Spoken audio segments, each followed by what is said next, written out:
자, 예배 드리겠습니다. 일어나십시오.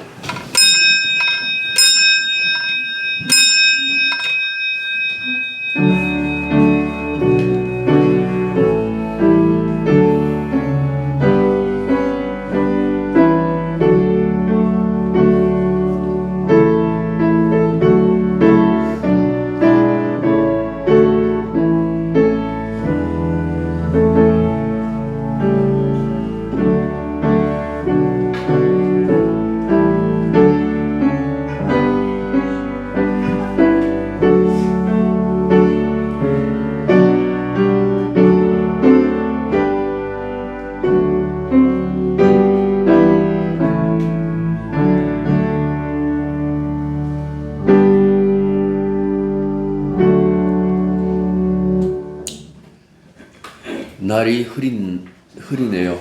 하나님 아버지, 우리 눈에는 해가 보이지 않더라도 저 높은 곳에 해가 여전히 떠 있는 것처럼 주님 없는 것 같은 이 세상 속에서도 여전히 주님이 이 세상의 주인이시고 우리를 통치한다라는 그 믿음으로 이 시간 저희들 모여 하나님 앞에 예배드립니다.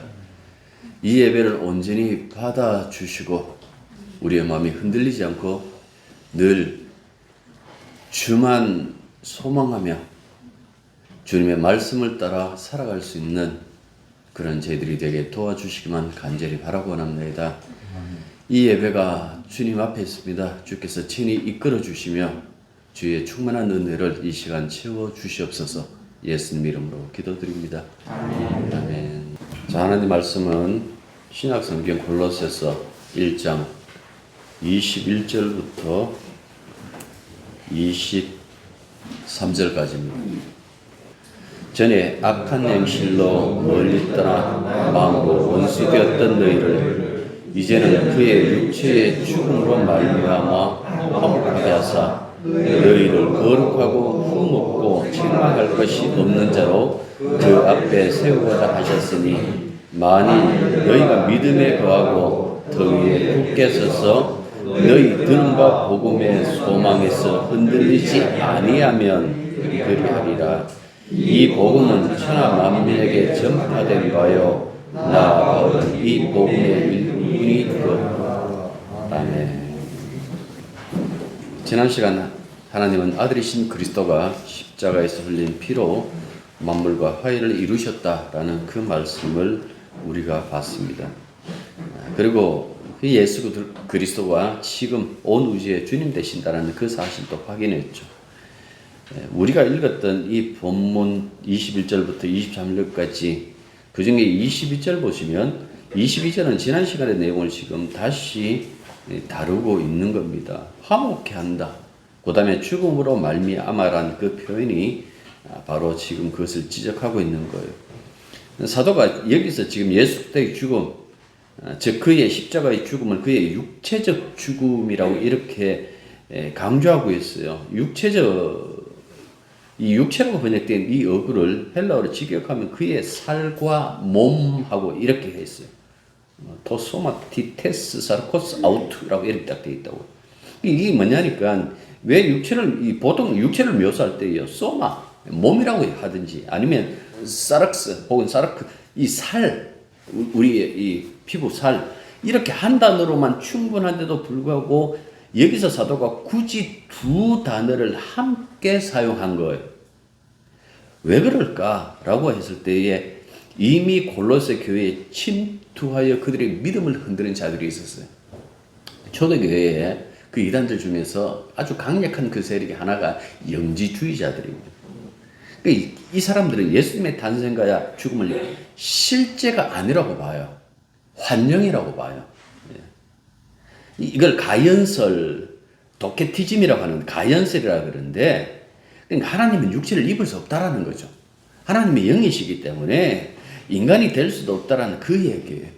그 영은 귀하고 육은 천한 것. 그들은 항상 이렇게 철저하게 이원론적으로 이렇게 구분을 했다고요. 그래서 어떻게 이 거룩하신 하나님이 인간이 될 수 있으면 인간이 육체를 입을 수 있는가? 없다. 탄생이 없으니까 결국 죽음도 없다. 그러면 보이는 것은 뭔가? 그게 이제 가연설.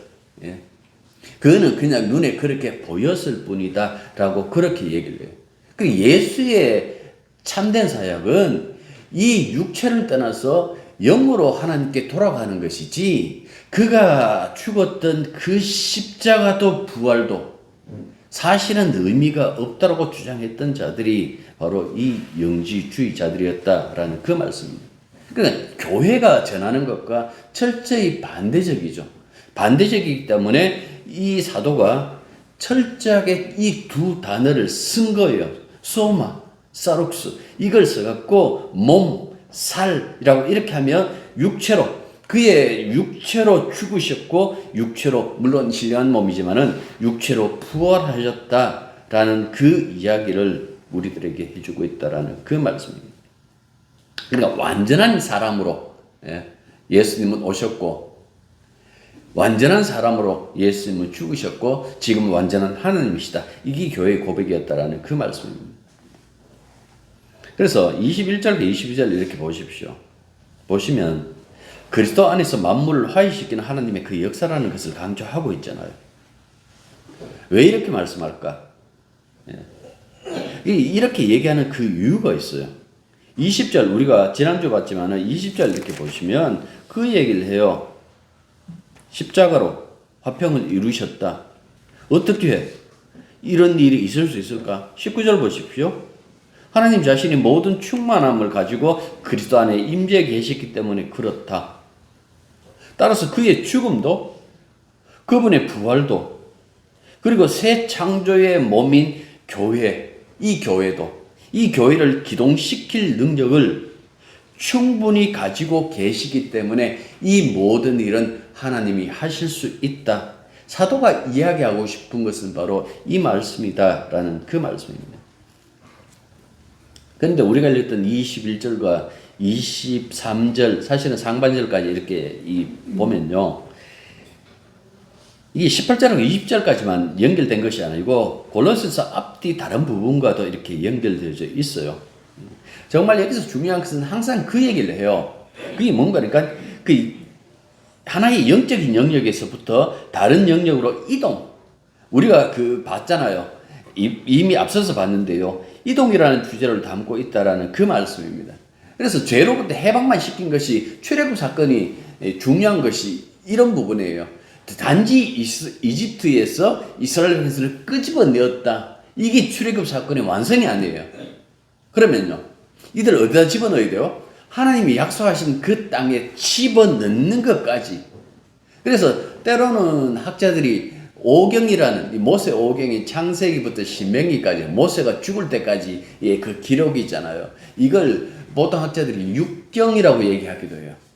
그 여호수아까지 붙여가지고 결국 이 약속했던 모든 것이 이루어진 것까지 봐야 된다라고 그렇게 얘기를 해요. 그러니까 그만큼 뭡니까? 이 이동이 중요하다라는 그 말씀입니다. 21절 다시 보십시오. 악한 길로 멀리 떠나 마음으로부터 원수되었다 그랬잖아요. 그러니까 한때 하나님과 이 마음으로 원수되어져 있는 그런 자들이 지금은 어떻게 됐어요? 자, 12절 보시면 12절 뭐라고 얘기를 하면 12절 앞으로 살짝 넘겨보시면 그가 우리를 흑암의 권세에서 건져내사, 여기 이동이 있네요. 그죠? 그의 사랑의 아들의 나라로 옮기셨다라고 이렇게 얘기를 해요. 13절에 보면. 12절은요. 성도의 기업의 부분을 얻기에 합당하게 하신 하나님께 감사한다. 여기 13절의 이동, 12절에서는 우리를 뭐라고 얘기를 하는 거 하니까 지금 성도의 기업, 이걸 다시 얘기하면 하나님의 자녀로서 받을 이 유업, 유산, 부모의 유산을 이어받는 것처럼 우리도 이렇게 유업을 이어받는 자들이 되었다라고 그렇게 얘기를 하고 있어요. 굉장하지 않습니까? 흑암의 권세에 있던 자들인데 우리가 13절 봤잖아요. 21절 보면 마음과 악한 행실로 원수되었던 자들인데요. 근데 예수님의 죽음 때문에 거룩하고 흠없고 책망할 것 없는 자가 되어 하나님과 화목하게 되었고, 그리고 13절에서 말한 것처럼 아들의 나라로 옮겨진 상태다라고 이렇게 얘기하고 있는 겁니다. 바울의 이 서신들을 읽어보면 문학적인 어떤 특징들이 있어요. 그러니까 때로는 여러분들 한 작가의 만약에 이 문학을 좋아하면 한 작가의 글을 계속해서 읽어보시면 그 특징적으로 쓰는 어떤 표현력, 어떤 그런 것들이 있어요. 그래서 글만 한 대목 딱 보고 이 작가는 누구다라고 하면 대충 맞아요. 많이 보신 분들은. 사도 바울 역시 마찬가지예요. 그가 선호하는 것 있어요. 그게 뭔가니까 전에는, 그다음 뭡니까? 지금은. 우리가 지금 어디로 이동했는지, 어떻게 바뀌어졌는지 그것을 끊임없이 대조하고 있다라는 그 말씀입니다. 전에는 하나님의 원수였지만은 이제는요, 전적으로 새롭게 되어 하나님의 자녀가 되었다라고 그렇게 얘기를 하고 있어요. 여기서 원수라고 했을 때에 단순히 우리는 이렇게 생각해요. 하나님을 해방하는 사람들, 대적하는 사람들. 예, 그들이 하나님 원수도 맞지만은 이 원수라는 이 속에는 하나님 모르는 사람들,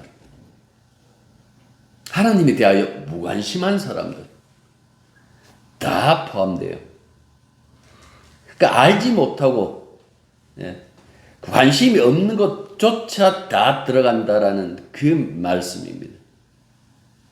그래서 이 모든 자들을 포함해서 이들은 하나님을 멀리 떠나 있다라고 그렇게 얘기를 하죠.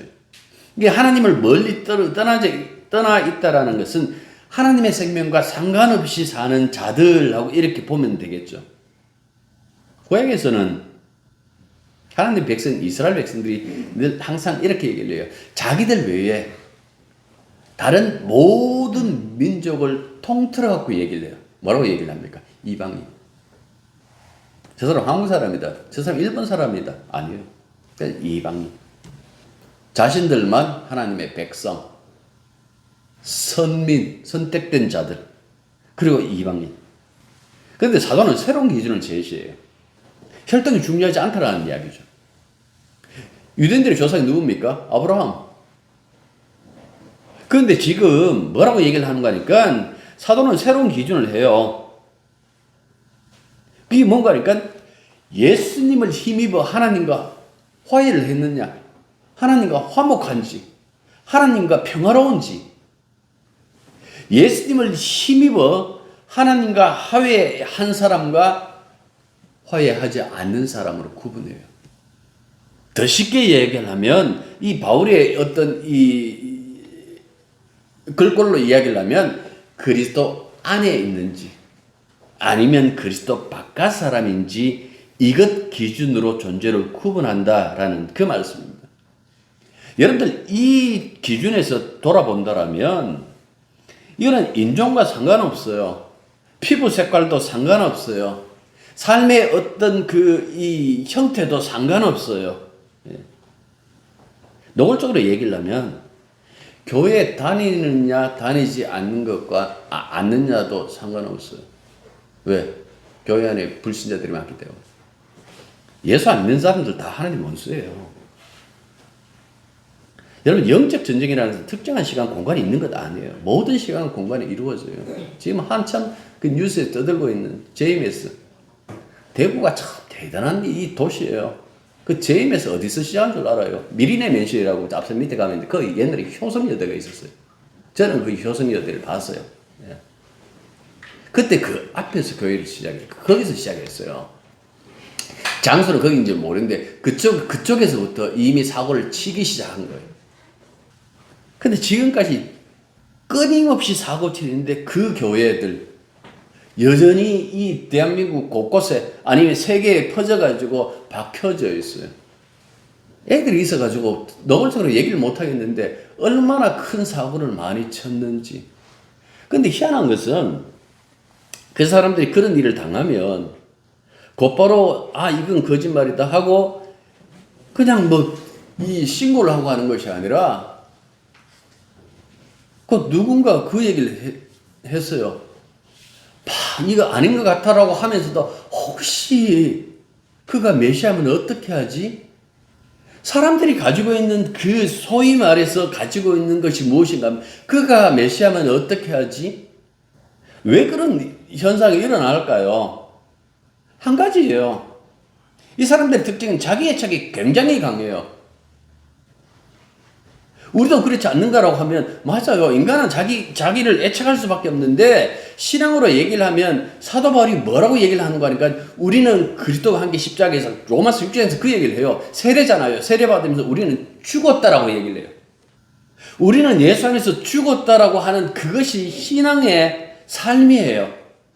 그렇기 때문에 그 신앙의 삶이라는 것은 철저하게 예수님 한 분만으로 만족을 하고 그분만 지향하게 돼 있죠. 그런데 이 사람들의 특징이 뭡니까? 예수에게 만족하지 못한 거예요. 십자가의 피로 말미암아 보혈로 말미암아 우리가 구원받았다라는 이 사실 하나에 만족하지 못하는 거예요. 혹시 또 다른 거 있으면 어떻게 하지? 구원을 받아야 된다는데 나는 혹시 구원에 탈락하면 어떻게 되는 것이지? 그 애착심이, 구원에 대한 그 애착심이요, 어떻게 보면 이런 일들을 그냥 벌어지게 만드는 거예요.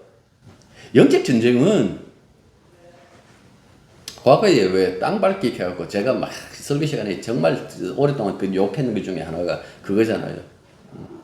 한 지역을 이렇게 보고 이 무당들이 얼마나 사는지 그거 표시하고, 이 지역의 교회가 얼마나 많은지 혹은 절간이 얼마나 많은지 그건 나눠가지고, 교회가 많은 곳은 뭔가 좀 선한 것처럼 하게, 뭐 교회가 별로 없는 이곳에는 우리가 땅 밟기 해갖고 이것을 거룩한 곳으로 바꿔야 된다고 착각하고 있는. 영적 전쟁의 특징은 특정한 시간이 없다라는 거예요. 따라서 특정한 공간도 없어요. 모든 것에서 벌어져요. 그 속에서 정말 중요한 것은 복음이잖아요. 그 복음만 있으면 되는데 그 복음에 만족을 못하는 거예요. 분명히 여기서는 하나님이 충분히 그럴 능력이 있다, 걱정하지 마라, 예수의 보혈로 말미암아 너희들 구원 이미 받았다라고 얘기를 하는데도 못 믿는 거예요. 내가 뭔가 개입해야 되는 거예요. 내 성의, 내 정성 좀 담아가지고 그렇게 이루어지는 것 같으면 내가 믿겠는데 내 것 하나 없이 예수님의 피로만 우리가 구원받는다고? 오늘 교동문 보십시오. 보시면 둘, 넷, 여섯 번째. 땅의 모든 터가 흔들리는 도다. 이렇게 얘기를 하고 있죠. 그 다음 바로 위에 보십시오. 그들은 알지도 못하고 깨닫지도 못하고 흑암 중에 왕래하니. 이 바울 서신에 나와 있어요. 10편 82편에 이 말씀이 바울 서신에도 나와 있다라는 그 말씀입니다. 그들은 자기들 속에 있는 무지와 자기들의 마음의 완고함 때문에 지각이 어두워지고 하나님의 생명에서 떠나 있습니다. 이게 에베소서 4장 18절 세 번역으로 제가 말씀드렸는데요. 이렇게 되어 있어요. 그들은 자기들 속에 있는 무지와 자기들 마음의 완고함 때문에 지각이 어두워지고 하나님의 생명에서 떠나 있습니다. 여기서도 역시 마찬가지죠. 21절 보십시오. 악한 행실로 멀리 떠나 마음으로 원수. 여기 마음으로라고 했잖아요. 이건 단순히 마음을 가리키는 것이 아니라 사람의 심적인 경향 혹은 기질, 요즘 뭐 성격 테스트 한다고 MBTI 뭐 이거 가지고 인간을 막 나눠갖고 얘기하는데, 인간은 그렇게 여러분들 아무리 그게 개수가 많다 할지라도 단순하지 않아요. 여기 보십시오. 총명이 사라졌다 그랬어요. 이게 특징이에요. 사람들 깜짝 놀라요. 아, 그 사람 이화여대 나왔는데, 아, 그 사람 서울대 나왔는데. 여러분들 그 지식과 상관없이 이 영적인 이 총명이 사라졌다라고 그렇게 말씀하고 있어요. 그들이 마음이 완고해졌다. 완고하게 어떻게 해요? 이 파라오가 출애굽 그 10번째 재앙에서 이 파라오가 뭡니까? 그래 나가라 했다가 하나님이 완고하게 하니까 다시 뭡니까? 다시 완고해가 나가지 마라고 얘기한다고. 이게 굉장히 무서운 거예요. 사람들의 그 마음이 어두워졌다는 것이 굉장히 이게 무서운 거라는 이야기죠. 이 어둠 속에서 결국 구원을 찾고 있으니까 뭡니까? 자기 몸이 어떻게 무너지는지도 모르고 그냥 손만 내밀고 있는 거예요. 로마서 1장 21절에서 이렇게 얘기를 해요. 그 생각이 허망하여지며 미련한 마음이 어두워졌나니. 생각이 허망해지고 마음이 어두워졌다고 그렇게 얘기를 해요. 이 미련함이 그들 속에 가득 채 이걸 갖고 원수, 원수란 단어 속에 이런 것들이 다 들어가 있는 거예요. 그러니까 불신자들의 기본적인 성향이 뭔가 그러니까 제가 늘 그 얘기를 했잖아요. 나빠서 그런 것이 아니고 그들은 스스로 지혜롭다 생각하는데 그 지혜로움이 뭔가 하니까 하나님 없이도 살 수 있다라는 그 생각. 그래서 끊임없이 그 얘기를 하는 거예요. 하나님과의 화해가 필요하다. 근데 문제는 믿는 우리들이잖아요. 분명히 화해했다고 그렇게 말씀하는데 성경에서 그 얘기를 하잖아요. 또 새로운 피조물이라고. 우리는 분명히 새로운 피조물이 되었는데 예? 하나님이 그리스도의 아들의 피로 말미암아 만물과 화해하셨다고 그렇게 말씀하는데 나의 상황도 세상의 상황도 하나 나아진 것 없다고 그렇게 보잖아요. 그리스도의 십자가는 만물을 화해시키는 능력 또는 평화를 이루는 능력이 없는 것일까? 타락하고 망가진 자신의 세계에 평화를 가져오고 만물이 다시 한번 자신의 통치권에 복종하게 하고 모든 대적을 굴복시키는 것이 하나님의 의도라고 분명히 성경에서는 얘기하고 있는데 현실은 어떻습니까? 인간의 역사는 미쳐 날뛰는 역사잖아요. 만물의 청지기의 중보자인 인간이 미쳐 날뛰니까 자연도 보십시오. 지금 널뛰게 하고 있잖아요. 분명히 성경에서는 하나님이 아들을 통해서 만물과 화해하시기를 기뻐하셨다고 말씀하셨어요. 왜 하나님은 이 만물과 화해해야 되는 거 하니까 당신이 창조하신 모든 것에서 당신의 거룩함이 배어나야 돼요. 그래서 보면 우리가 읽었던 이 본문에 흠없고 책망할 것이 없는 자, 이 두 가지 부연 설명을 붙인 이유도 역시 마찬가지죠. 왜 이렇게 얘기를 했을까? 왜 이걸 구속이라고 얘기를 하고 왜 이걸 화해라고 얘기를 할까? 그거는 흠없고 책망 있는 자들 때문에 그렇잖아요. 하나님이 요구하는 거룩함이 무엇인지 더욱더 분명해지잖아요. 그런데 문제는 이게 왜 이렇게 하시는지 그 이유는 알겠어. 하나님께서 창세기 1장 31절을 보면 지으신 것 모든 것을 다 지으시고 난 다음에 뭐라고 그랬어? 하나님 보시기에 심히 좋았더라. 분명히 이 상태로 회복하는 것이라는 그 사실은 알겠는데 왜 우리도 왜 인간도 왜 세상도 지금 미쳐 날뛰고 있는가 하고 질문할 수 있는 거예요. 그런데 사람은 놔두고요. 자연은 창조 때부터 지금까지 한 번도 하나님 말씀에 불응한 적이 없어요. 어제는 기온이 엄청나게 올라갔어요. 그죠?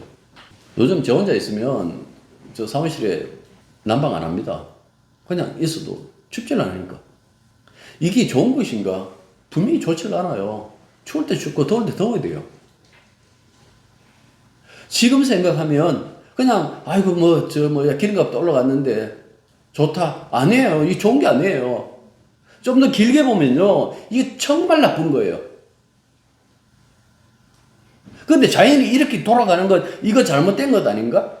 분명히 하나님과 화해했다는데 왜 지금 이 자연이 과거에 그 질서대로 흘러가지 않을까라고 여러분들 의문을 가질 수 있는데 아닙니다. 자연은 한 번도 하나님에게 불순종한 적이 없어요. 지금도 하나님께 순종해요. 순응해요. 왜 지금 이 자연이 혼란스러운가? 그거는 인간의 죄에 대해서 지금 하나님의 징벌을 수행하고 있는 중이에요. 이거는 이미 창세기로부터 얘기를 한다고 창세기 4장에 보면 땅이 엉겅퀴를 낸다라는 이 이야기는 그 한마디 속에 그 속에 자연이 너희들에게 순응하지 않을 것이다. 너희들은 자연의 어떤 피해를 볼 것이다. 그 얘기가 다 들어가 있는 거예요. 그걸 얘기하기 이전에 인간이 범죄를 저질렀는데 왜 자연이 함께 고통을 받아야 될까? 로마서 8장에 봐도 있잖아요. 하나님의 아들들이 나타나길 만물이 고대하고 있다. 지금까지 고통 속에 있다는 그 얘기를 해요. 인간이 잘못했는데 자연이 왜 징벌을 받는가라고 했을 때에 여러분 창조의 과정을 가만히 생각해 보십시오. 첫 3일이 배경을 창조해요. 그리고 두 번째 3일을 어떻게 합니까? 그 배경 속에 집어넣는다고요. 첫째 날 빛이 있으라, 네 번째 날 해와 달 이렇게 들어간다고요. 그러니까 인간의 삶의 어떤 그 배경이 어딘가 하니까 이 자연이기 때문에 그렇다라는 그 말씀입니다. 흙에서 창조되었다. 그 자연의 일부란 뜻이잖아요. 그 자연에서 태어났으니까 자연으로 돌아가는 것이 인생이다. 그 말씀인데요. 그런데 하나님의 형상으로 지음으로 말미암아 만물의 청지기로, 만물의 중보자로 살라는 것이 하나님의 사명이었는데 이 하나님의 사명을 끝내 인간이 저버리잖아요. 청지기로 살아야 되는데 하나님처럼 굴려고 하는 거예요. 만물을 자신의 소유로 삼아가고 하나님처럼 굴려가는 이걸 갖고 하나님을 향한 배반. 그래서 그것 때문에 자연은 인간의 위협이 되고 인간은 자연을 두려움의 존재로 이해하기 시작했어요. 오랫동안. 허망하게도 오랫동안 자연을 신으로 뭐 큰 나무에 가면 여기에 신이 있다라고. 그 허망한 것을 하나님께서 끊으셨다라는 그 말씀입니다. 이제 모든 것이 창조의 순리대로 살기를 원하는 것은 사실이에요. 그런데 자연이 아직도 지금 이렇게 하고 있는 것은 뭡니까? 인간들 때문이에요. 인간 문제가 해결이 안 됐거든요. 안 돌아왔거든요. 그 길을 열어놓으셨는데도 돌아오지 않는 자들, 징벌해야 되기 때문에 지금의 자연의 모습은 이렇다고 그렇게 봐요. 따라서 예수 믿는 우리들의 이 삶이 분명히 화해했다, 평화롭다, 우리들에게 구속하셨다, 우리에게 즐거움을 주신다라고 말씀하셨는데 도대체 이 즐거움이 어디 있는가라고 했을 때 신약성경은 이 사도들은 한결같이 하는 얘기였습니다. 기다리고. 진정한 화해의 이룸은 그리스도께서 자신의 나라를 최종적으로 수립할 때 그때 성취되어요. 자, 3장 한번 가볼까요? 3절 보십시오. 3절에도 로마서 6절처럼 똑같이 그 얘기를 하는 이는 너희가 죽었다라고 얘기를 해요. 너희 생명이 그리스도와 함께 하나님 안에 감추어져 있다. 그러고 4절 보십시오. 우리의 생명이신 그리스도께서 나타나실 그때에 너희도 그와 함께 영광 중에 나타나요. 교회의 영광, 성도들의 그 영광은 언제 다 드러나는 거니까 그리스도께서 다시 오실 그때에, 그때까지는 무엇이 필요할까요? 그래서 오늘 보시면 여기에 믿음이 필요하고 소망이 등장한다라는 그 말씀입니다. 지금은 믿음으로, 지금은 소망으로 살아야 된다라는 그 말씀이죠. 우리가 이미 하나님이 이 화해를 이루셨다, 성취하셨다, 지금 그 성취된 것에 영광을 향해서 가고 있다. 사람들에게 알리기 위하여 복음을 전파라고 얘기를 하잖아요. 사도는 그 역할 때문에 세상 땅끝까지 복음을 증거했고 지금 골로새 교회뿐만 아니라 지금 우리들도 뭡니까? 이 복음을 듣고 하나님 앞에 나왔다라는 그 말씀입니다. 21절부터 23절 이게 헬라어로 보면 굉장히 긴 문장, 하나의 문장으로 되어 있어요. 그런데 여기 주 동사가 뭔가 하니까 그가 화목하게 하셨다. 왜 하나님은 우리를 화목하게 하셨을까? 그 이유는 거룩하고 흠 없고 책망할 것이 없는 자로 세우기 위하여 화목하게 하셨다라고 이렇게 되어 있어요. 왜 이렇게 말씀하고 있을까요? 여러분들 이 말씀 속에서 화목하게 된 것, 이게 분명히 신분적으로는 우리가 화목하게 된 그 신분을 가지고 있잖아요. 그런데 이건 신분에서 끝나는 것이 아니라 실제적으로 그 화목의 현실이 나타나는데 그때가 언젠가 하니까 아까 우리가 봤던 그 3장 4절에 있는 것처럼 그리스도께서 다시 오실 때. 이게 보면요, 우리 지금 개역 개정 보십시오. 만일하고 이렇게 조건을 거는 것처럼 보여요. 이게 사실 헬라로 보면 이 복잡한 조건절 형태로 되어져 있는데 이게 굉장히 문장도 길고 그래서 이걸 갖고 계속해서 그 얘기를 하는 거예요. 사람들이 서로 막 이렇게 싸우기도 하고 이게 은혜냐 아니면 인간들의 결단이냐 그걸로 갖고 싸우기도 하는데 22절 보시면 그렇게 이제는 그의 육체의 죽음으로 말미암아 화목하게 하사 너희를 거룩과 흠없고 책망할 것이 없는 자로 그 앞에 세우고자 하셨으니 세우다라는 이 단어 이 세우는 것은 주님이 하시는 일이에요.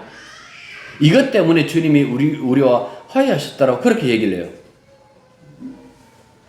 이 과연 조건절인가? 이 정확한 뉘앙스를 여러분들 이렇게 이거에 대해서 논란이 굉장히 많아요. 논란이 많다라는 것은 이것은 쉽게 해석할 수 있는 문장이 아니었다는 이야기예요. 만일 너희가 믿음에 거하고 터 위에 굳게 서서 너희 들은 바 복음의 소망에서 흔들리지 아니하면, 만일 뭐뭐 하지 아니하면 구라 하리라. 조건인가요? 자신 있으세요, 여러분들은? 늘 믿음에 갈 수 있겠어요? 흔들리지 않을 자신 있으세요? 늘 소망 중에 살아가실 수 있을까요?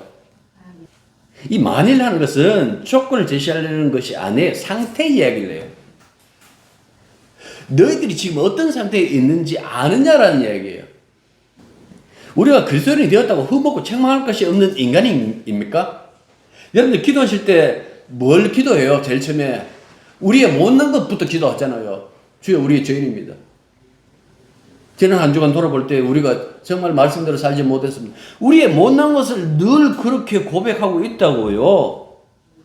누구보다도 기도하는 그 자신이 자기의 실존에 연약하다는 그 사실을 깨닫고 있죠. 그런데 흠없고 책망할 것이 없는 인간? 우리가 애쓰고 힘쓰고 견디면 과연 주님이 이룩한 이 거룩함을 놓치지 않고 늘 가질 수 있을까? 여러분 어떻게 생각하세요? 판판이 다 깨지지 않던가요? 제가 지난주에 말씀드렸습니다만 거룩함을 쫓는 것은 맞다 그랬어요. 방향이 중요하니까. 근데 판판이 깨져요. 사랑하라 그랬는데 갑자기 그냥 사랑 못하고 막 다투다 보니까 미움이 딱 마음속에 왔어. 형제를 위하여 목숨까지 바쳐주라고 그렇게 말씀하셨는데 목숨은커녕 지금 그 말 한마디에 미움이 지금 내 마음속에 그냥 터져 나오는 거예요. 이런 모습들을 왜 우리로 하여금 경험하게 하실까? 제가 보기에는 여러분들 그런 현상은요, 주님이 만들어준 그 환경이에요. 주님이 그렇게 만들어 주신 거예요. 주님이 늘 이쁘고 아름다운 것만 우리에게 주시는 것이 아니라 우리가 원치 않는 것, 그 환경 속에 집어넣어갖고 그 보여주신 거. 왜 보여주실까요? 너라는 인간이 어떤 인간인지, 왜 예수의 피로 말미암아 구원받아야 되는지 그 사실, 왜 하나님이 아들과 함께 계약해서 아들을 통해서만 우리의 구원을 이루시는지 그 모든 모습을 깨닫게 하기 위하여 우리들의 그 실패로 끝나질 않아요. 그때마다 회개하잖아요. 주님, 제가 이렇습니다. 제가 늘 사랑하자고 그렇게 얘기해놓고 제가 이렇습니다. 미워하고 있습니다. 더욱더 뭡니까? 그렇게 고백한다라면 예수님이 십자가에 흘린 그 피, 그 보혈을, 그 거룩함을 더욱더 붙잡는 자가 되지 않을까요? 할 수 없으니까 하지 말라는 것이 아니에요. 믿음으로 견디고 복음의 소망으로 버텨야 되는 것은 맞아요. 그런데 그것을 버티고 이기고 하면서 그 속에서 계속해서 깨어지는 내 모습도 볼 거예요. 그러면서 그걸 깨닫는 거예요. 아, 이 버티는 것도 내 힘으로 버티는 것 아니구나.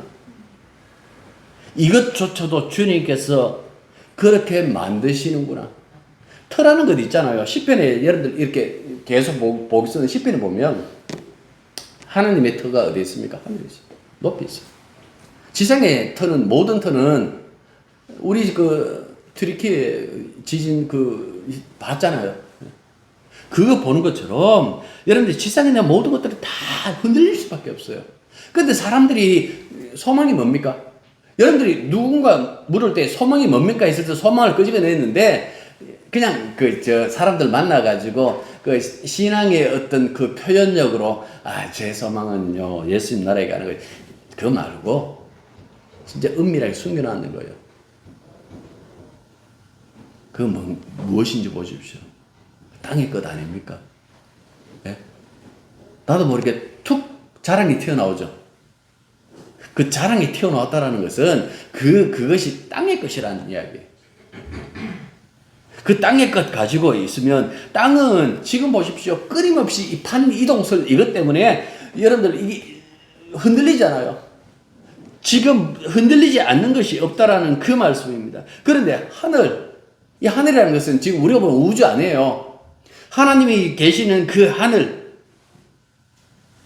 흔들리지 않죠. 성경에서 뭐라고 얘기를 합니까? 너희들은 흔들리지 않는 그 나라를 받았다라고 그렇게 말씀하고 있어요. 그러니까 흔들리지 않는 그 나라에 들어가기 위하여 여기 다시 보십시오. 만일 너희가 믿음에 거하고 터 위에 굳게 서서 너희가 들은 바 복음의 소망에서 흔들리지 아니하면 그러리라. 이게 조건절이 돼도 일까요? 그럼 누가 들어갈 수 있을까? 빌립보서 1장 6절 이것 읽고 설교 마무리할게요. 이렇게 되어 있습니다. 너희 속에 착한 일을 시작하신 이가, 다르게 말하면 하나님이 그 선한 일이 그리스도 예수의 날까지 이루실 줄을 우리가 확신합니다. 그러니까 뭡니까? 자식을 끄집어내놓고 알아서 가라. 그렇게 하셨나요? 아니에요. 출애굽 사건 다시 이야기해 볼까요? 모세가 앞장서갖고 길잡이 한 것도 아니에요. 모세의 장인이 길잡이 한 것도 아니에요. 길잡이 있었죠. 뭡니까? 낮에는 푸른 기둥, 밤에는 흙기둥으로 구름 안에 그 불로 없어. 가나안 땅에 딱 들어가니까 이미 그들이 전쟁하기 이전에 거기 하나님의 군대 장관이 와 있어요. 여호수아에게 이야기를 합니다. 네가 선 곳은 거룩한 곳이니 신을 벗어라. 여러분들 그 자식에 대한 그 애정, 자식 놓고 여러분들 자식 버리십니까?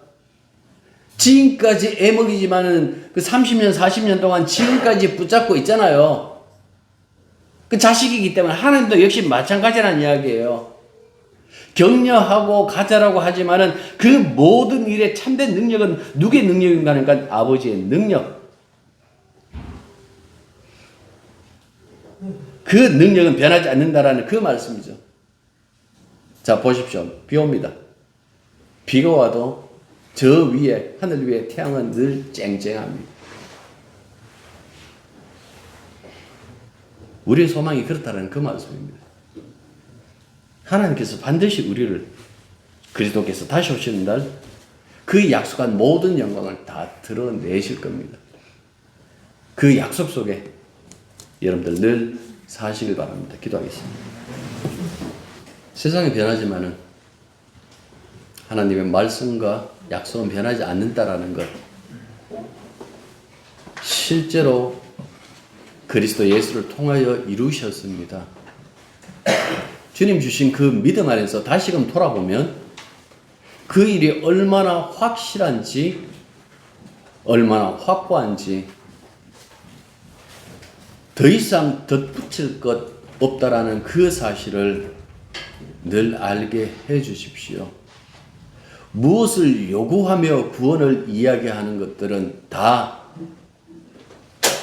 잘못된 이단이라 생각하고 오직 십자가 그리스도의 피로, 은혜로 값없이 하나님께서 일방적으로 주셨다라는 그 복음 안에서만 늘 머물러 있는 저희들 되게 도와주옵소서. 예수님 이름으로 기도드립니다. 이제는 우리 주 예수 그리스도의 은혜와 하나님 아버지의 크신 사랑과 성령의 교통하심이 십자가의 피로 말미암아 우리가 구원받았음을, 그리고 그 구원이 완료임을 늘 마음속에 새겨두고 주의 은혜만 사모하는 당신의 자녀들 위해 이제부터 항상 함께 있기를 축원합니다.